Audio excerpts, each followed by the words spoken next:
welcome everyone. The reason behind this video is a pretty simple one.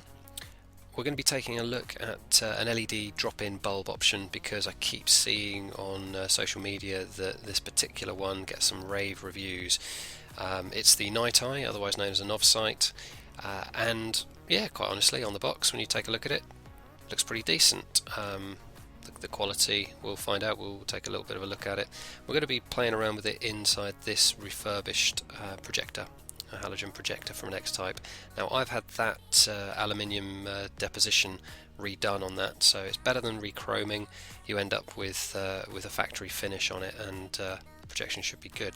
I was going to use that HID kit, but some numpties sent me through an H3, so we're not going to use that one tonight. Instead, we're just going to compare it against this Osram Nightbreaker laser.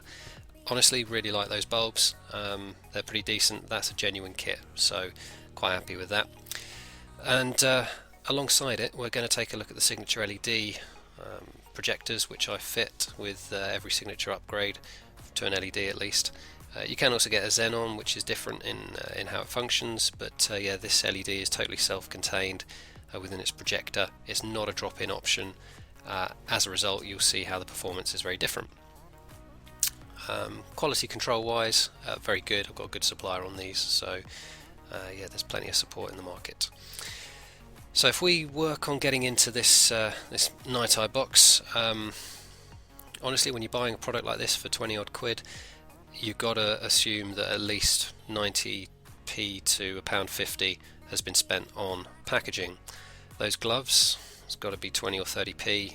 I don't play snooker, I'm sure they're going to be useful somewhere. Valentine's Day's been and gone, unfortunately.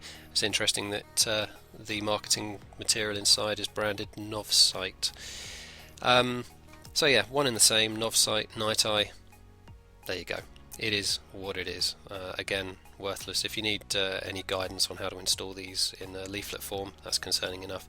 Now, I do have a concern about the width of that bulb, the thickness. I don't think that the 120 degree chips placed that far out are actually going to do any favours for the lighting cast within that particular halogen projector. It's not tuned for it. It's designed to function off a filament bulb, which or indeed a xenon. It will function quite happily with that, where the light is emitted from the centre. And you know, you can quite easily see this when you compare the halogen filament bulbs up against the thickness. The very centre of that is where the filament is, and the LEDs are a good millimetre to 2 further out from the centre, so that will impact on it. But what we'll do is we'll get it all fitted, put together, and we'll use a lux meter to find out exactly what it's putting out. So let's switch it on and go ahead.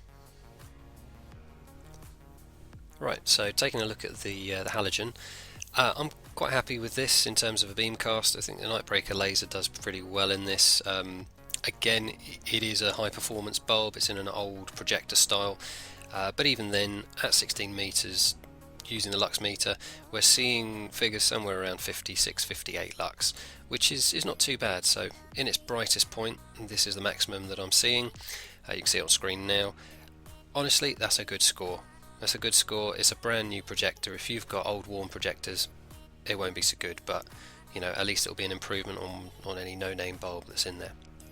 Philips Ultimate Vision will do just as well, so quite happy to recommend any quality bulb.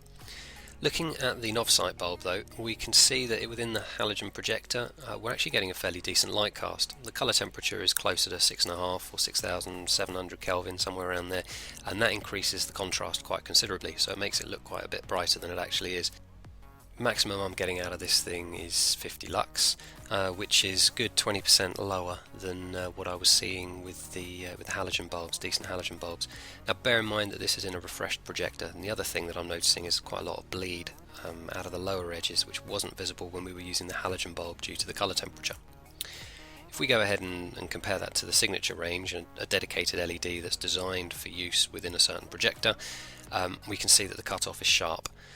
So this is a full install. This is a bespoke LED projector which is designed to run as such, and you can see immediately the difference in cutoff. Brilliant high, brilliant low, and look at that, maximum 365 lux. And obviously with that light you want to make sure that you've got decent cutoffs, and that's where the left and right cutoff come in. This particular beam design is far safer than dropping anything into a standard projector, especially LED. You just won't compete. So we can run them side by side and actually see the difference. I like the whiteness of this light. It does look quite modern, but I think it's a bit too white, and when you compare it to the 6000 Kelvin of the LED signature, you can see the difference. And this is where optics start coming into their own. So the Nighteye bulbs are rated at 4,500 lumens, my signature builds are rated at 4,800, so there's minimal difference there, but the quality of the optics involved in the bespoke projector mean that you can use the light that comes out. So hopefully that's been of some help to you guys. As you can see, I do quite a bit of work when it comes to upgrading the projectors within the X-type headlights. I've got a couple of options available. You're not going to get anywhere near the sort of performance that I'm getting out of either the xenon or the LED conversions with a simple drop-in kit. That purely comes down to the design of the H1 projector. Now if your halogen projector is particularly poor, then you can remove that projector. You have to split the headlight to do so. But remove that projector and send it off to get the reflector bowl re-illuminized. This is a cost of somewhere between £40 and £60 dependent on the supplier, but what it does do is it maintains the originality, so if that's important to you, would definitely advise you go ahead and do it. Yeah, let me know any feedback or comments. Please get in touch if you need anything, and other than that, many thanks for watching, and wish you all the best with your X-Type.